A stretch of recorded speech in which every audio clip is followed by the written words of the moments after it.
Oops, I didn't see you there. I mismatched my promises. You guys remember when I did the Smash Bros episode saying why Smash Bros never died? Oops.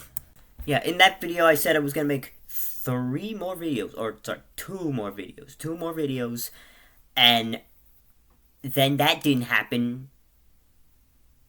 I owe you all an apology. It's kind of crazy too, considering, that was my most viewed video ever. I'm sorry. So yeah, in that video I said I was gonna make 2 more videos. One about the stages and one about the DLC characters. The DLC character is gonna be the last one. And this one is gonna be about the stages. So the stages in Super Smash Brothers are simple yet crazy. Standard but wild. Dumb yet smart. Whereas most of the other stages in the Smash Bros. Clones, like PlayStation Battle Royale, Nickelodeon All Stars Brawl, Brawlhalla, there are a hell of a lot of these. But yeah, you get the point. They're all just all over the place. Like, some of them are fine. Others are bad. Like, let's take this stage right here. This is the stage from Nickelodeon All Stars Brawl. It's a Garfield stage, which is, they're just on a big old plate of lasagna, which is fine. That's kind of wacky and good. But is there like anything else? Is there like obstacles? No. It's just a plate of lasagna, and you just battle on top of it. That's not very fun. Oops. Oh no.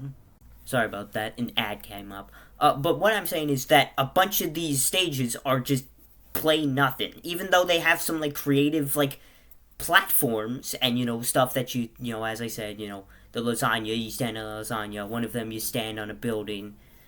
Other stuff it's just plain. It's just plain. There's nothing to it.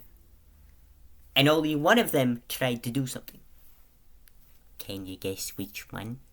Yeah, so PlayStation All-Star Brawl was the only one that tried to do something with, like, crazy obstacles, but that didn't really work since, it was only obstacles.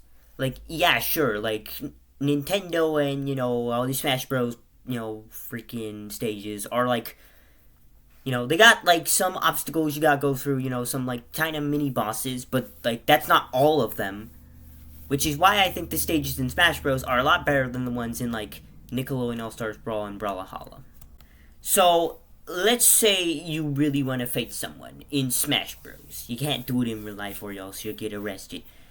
You want to do something about that and you're gonna whack them in Smash Bros. But they're so pissed because they think you cheated because you were playing on the Devilman stage with the giant mustard dude. So then you decide that you're gonna do it on a battlefield, which is fine. It's good. It's great. But there's like a divide, and it's a good divide. Some people just want to fight on a plain stage, and some people want some more juice, some more wacky stuff. But these other, fighting games, they don't really know how to do it. They kind of just either choose just having it all plain, or having it all wacky. And that's not a good divide. That's not good. Because you have, like, no room. It's sad. And it's bad. Like, let's take the Splatoon stage. Like, sure, it's plain. There's not really much to do. There's not even that much. But it's got, like, stairs. And it's all good and nice and nice. It's nice. And even with some of the plain ones, they're not, like, extremely bad. Like, some of them, like, you could get some items from. But it's, like, it's not like a divide. Some of it feels plain, but it doesn't actually feel plain. Because, like, there's stuff there to, like, increase your mindset and whatever.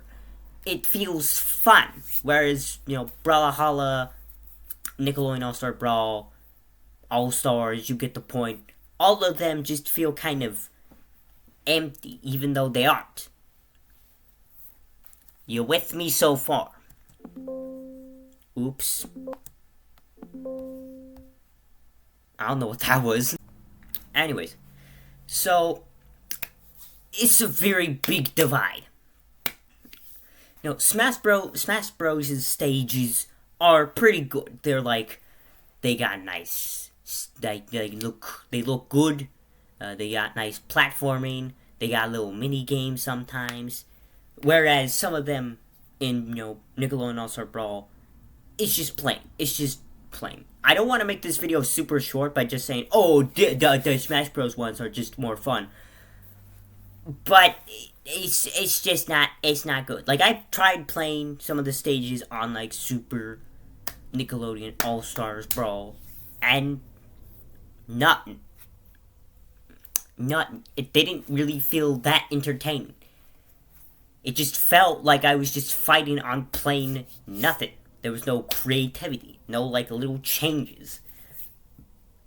Which is where I think the maps, the stages in Smash Bros. Are a lot better, because, it feels, like, very, like, energetic and saturated and, like, creative. Like, sometimes there's transitioning to different places, and there's stuff in the background. They don't do that in Nickelodeon All-Stars Brawl. They just kind of just have a plain thing, and then they just leave it be. They just don't allow it to be. So, what's the point of this video? Because it's just been me just talking about how plain the other ones are, and how good the Smash Bros. Is. Well, 1, I was too lazy to make a plushie video. 2, I realized I didn't make a part 2 to this one. 3, but then there's another thing you gotta add, and it's characters.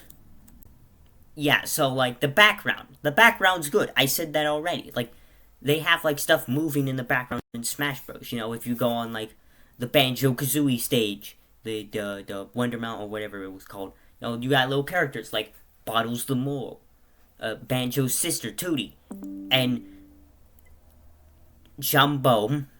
You got guys like that. But in the other ones, you just got the plain. They're just plain and stinky and pinky and poop. And then you got the ones in Brawlhalla, which once again, they're just plain stinky. There's not that much in the background, and it's just kind of just plain. They're all plain. And even in the ones where, like, they do have a lot of stuff, they got too much stuff. I keep getting ads. They got too much stuff, alright? It's too much. There's too much going on.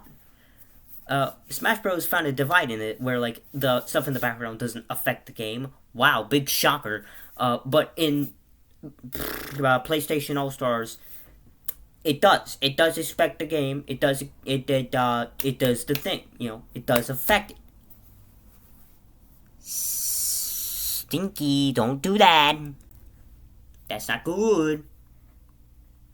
That's bad. Now, what have we learned? Absolutely nothing. The basic rundown is that Smash Bros.' stages are more fun. Because, like, they got stuff that, doesn't really affect you as, the player, your person you're playing as. But it does look good. And, it doesn't, completely distract you from the game. Whereas the PlayStation All-Stars does distract you from the game. And, because you gotta get all that stuff, business, all this random stuff that goes on. And then there's the rest of them, where it just feels plain. It just feels stinky. No. It's a simple thing. Smash Bros. Was able to, like, do a 50-50. Oh, God, I hated that. You know why. They were able to do, like, a 50-50. Where it was, like, some of them were just plain stages, but they had, like, some fun stuff, which made them feel different. And made it feel like stuff was actually happening. Whereas there was also this other divide where it was like, oh, actual stuff that affects the game is good. Is all I'm saying. Yeah. Sorry this video was short. There was just not that much to talk about, considering the stages are just simple. 50-50 chance. People are just gonna like the stage because it's fun, and you got stuff to do. The other reason is probably because, they just want to fight. And that's fine. It's a good divide. whereas the other ones don't know how to handle that divide. It's a simple concept, but it is hard to master. But that's all for today. Be sure to like, subscribe, so that way I can actually make the final part of this, which is going to be talking about the DLC characters, which I'm really excited about, because I'm going to be talking about how Multiverses is going to be taking your money. I just realized I didn't even mention Multiverses, but I'm pretty sure it's just the same thing. They all just feel flat and plain. There's not much going on.